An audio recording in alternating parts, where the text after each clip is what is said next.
Hello there, you're watching SME On Point. My name is Diabo Seto. Thank you so much for staying with SABC News. There have been mixed reactions to the President's State of the Nation address.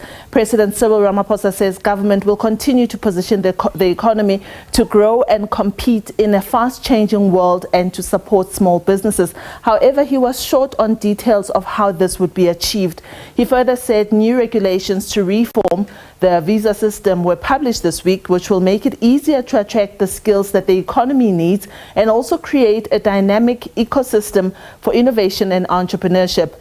To reflect on the address and the extent that it accommodated the small business community, I am joined via Zoom by Dr. Rosh Mamabulo. He's the founder of Laura Center for Innovation and Entrepreneurship. It's certain a friend of the show. Dr. Mamabulo, thank you so much for making time to speak to us.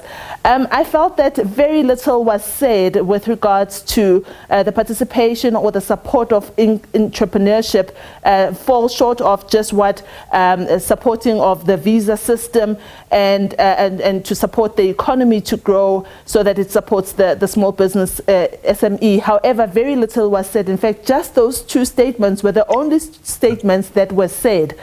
Take me through your reflections and how you viewed the President's speech. Thank you for having me, Diabo.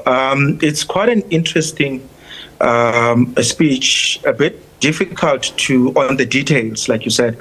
Often the State of the Nation address it doesn't go deeper into the details of how things are going to be done. It's just giving us sort of like the mood or the plans, high level of what the president has in terms of, what they are trying to achieve for the coming year.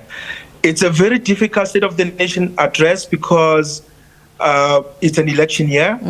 And this one is actually a bit of a difficult election because we're not so sure in terms of whether the current political dispensation will continue after the elections. Yeah. So there's a bit of policy uncertainty when it comes to that. But you're right, to your point. I mean, when I read the speech, I only saw one mention of small businesses, which was, quite not encouraging. But I think also, one of the biggest things when you look at the State of the Nation address is the things around it, things like infrastructure development, things like economic growth. But I think in the country also, what's also very important is things like energy supply, load shedding, which affects small businesses quite hectically. So you look around, what are the issues that are affecting small businesses indirectly, and those will give you a sense of how the small business sector will fare in the coming year. Yeah, one would have expected that he would have detailed a lot more about how small businesses can be supported so that they are able to support the mainstream economy, because that is their role, and to create jobs. However, I want us to reflect on the fact that he himself reflected on the 30 years in which, since the dawn of democracy, what the ANC-led government has done. He obviously made to the now popular Dinswalo. But when you take it back to an entrepreneur or SME sector, how would you reflect those 30 years? Are they the ones where business is easy to conduct, or have things not changed much? Look, it's a mixed bag. I think on the one hand, the government has tried to make access to finance quite easier for a lot of entrepreneurs, access to skills in terms of the YEP program that the president launched a couple of years ago. But there are quite a lot of problems that small businesses face. For instance, the issue of crime, hardly spoken about. More specifically, as it pertains to small businesses, issue of robberies, break-ins. We had the issue of the looting several years ago that has actually forced a number of small SMEs to close shop, because they could not recover from that.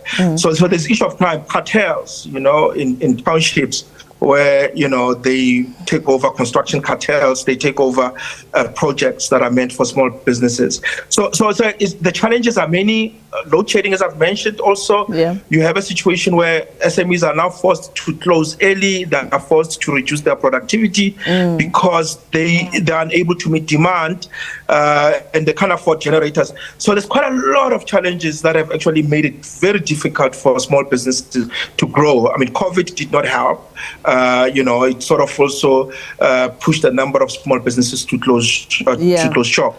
So there's quite a lot of challenges ahead. And I think given the fact that small businesses are one of the biggest contributors to job creation, one would have thought that we'll put them at the front and center of every policy document or every SONA that we hear by the president. Yeah, I want us to spend the last few minutes that I have with you reflecting on particularly the upcoming elections. So we've certainly tried with the last round of elections here on SME On Point to go around the country and try to canvass views from small businesses and entrepreneurs on their views on elections.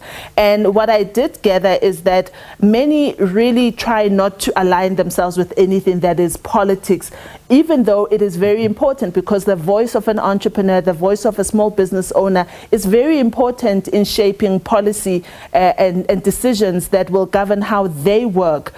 With the group that you mentor at Laura, what are their views with regards to elections? How immersed are they on elections and election talk? I think generally speaking, there's despondency. There's despondency around, the expectations and the actual delivery on the ground. So case in point would be what small businesses interact with the most are local governments. So that's where they feel the brunt of political parties not being able to deliver. So there is despondency. There is a feeling that the system is not working. It's actually not working in favor of small businesses, and there is that drawback.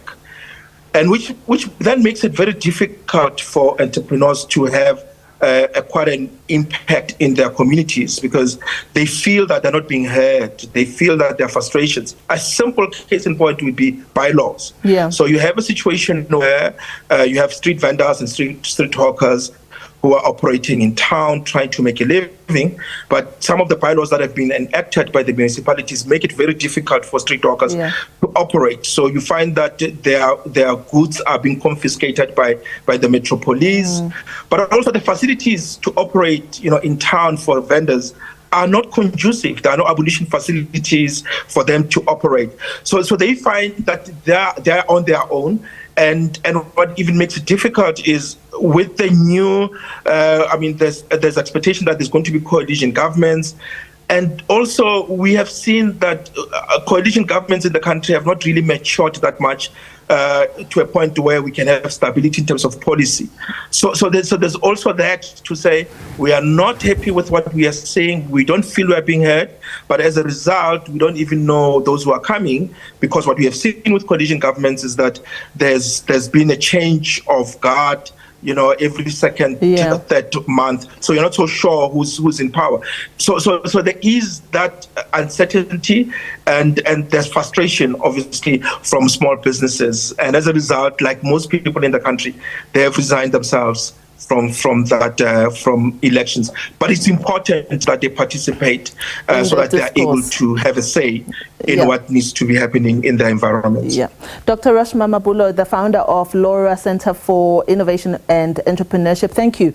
We value your insights here on SME On Point. Today we've been reflecting on what the small business community makes of yesterday's State of the Nation address, and according to Dr. Mabulo, there's a whole lot of despondency. Very little was said about the participation of small businesses in how they can help to grow the economy. And hopefully with these upcoming elections, as we will be going around the country to canvass views, you will be able to speak to us about what matters to you most, where you are with the municipality that you work with as a small business that can help you to grow and thrive. This is all that we have for you on SME On Point for today. As I always say, please remember to support small businesses in your communities. Let's make those rands and cents circulate. And of course, you can find us on Facebook. Our handle is @SME On Point. More business news with Nompu after this break. Do stay with us.